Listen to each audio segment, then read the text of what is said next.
January 22nd shift 2 question number 4 ആണ് നമുക്ക് നോക്കാം. ക്വസ്റ്റ്യൻ വന്നിരിക്കുന്നത് കെമിക്കൽ കൈനറ്റിക്സിലെയാണ്. കെമിക്കൽ കൈനറ്റിക്സിലെ ആക്ടിവേഷൻ എനർജിയെ കുറിച്ചുള്ള ക്വസ്റ്റ്യൻ ആണ്. Consider the given figure and choose a correct option. ഇവരിപ്പോൾ ഈ ഫിഗർ തന്നിട്ടുണ്ട്. Activation energy of backward reaction is E one and product is more stable than reactant. നിങ്ങൾ നോക്കിക്കേ മക്കളെ, റിയാക്ടൻ്റെ എനർജി കുറവ്, പ്രോഡക്റ്റിൻ്റെ എനർജി കൂടുതൽ. അപ്പം തന്നെ മനസ്സിലാവും product is more, product is less stable എന്ന്. കാര്യം ഇവിടെ പ്രോഡക്റ്റിൻ്റെ എനർജി കൂടുതലല്ലേടാ, പ്രോഡക്റ്റിൻ്റെ എനർജി കൂടുതലല്ലേ, റിയാക്ടിൻ്റെ എനർജി കുറവല്ലേ അല്ലേ? എന്നാൽ ആദ്യത്തെ സ്റ്റേറ്റ്മെന്റ്, ഈ ഒരു സ്റ്റേറ്റ്മെന്റ് കറക്റ്റാണ് കേട്ടോ. ഈ ആദ്യത്തെ സ്റ്റേറ്റ്മെന്റ് ആദ്യത്തെ പകുതി കറക്റ്റാണ്. ഏത്?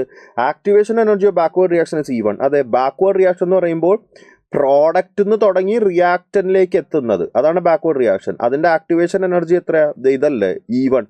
അത് കറക്റ്റാ. പക്ഷെ product is more stable than reactant, that is not correct. Activation energy of forward reaction is E one plus E2 and product is more stable than reactant.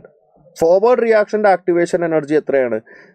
ഇതാണ് ഫോർവേഡ് റിയാക്ഷൻ്റെ activation energy, that is E1 plus E2. അത് correct. E1 plus E2 അത് correct മക്കളെ. Yes. പക്ഷെ product is less stable than reactant. ഇവിടെ product is more stable എന്നാണ് കൊടുത്തേക്കണം. അപ്പോൾ ആദ്യത്തെ സ്റ്റേറ്റ്മെൻറ്റും തെറ്റ്, രണ്ടാമത്തെ സ്റ്റേറ്റ്മെൻറ്റും തെറ്റ്. Activation energy of forward reaction E1 plus E2 and product is less stable than reactant. അതാണ് correct statement. Product is less stable than reactant. E1 plus E2 ആണ് ആക്ടിവേഷൻ എനർജി. സോ 54th വണ്ണിൻ്റെ ആൻസർ വരാൻ പോകുന്നത് 3 ആണ്. ഓക്കെയാണ്. Chemical kinetics, activation energy, graphical question, simple question ആണ്. ഇത്ര difficult ഒന്നുമല്ല, സിമ്പിൾ കോൺസെപ്റ്റ് ആണ്.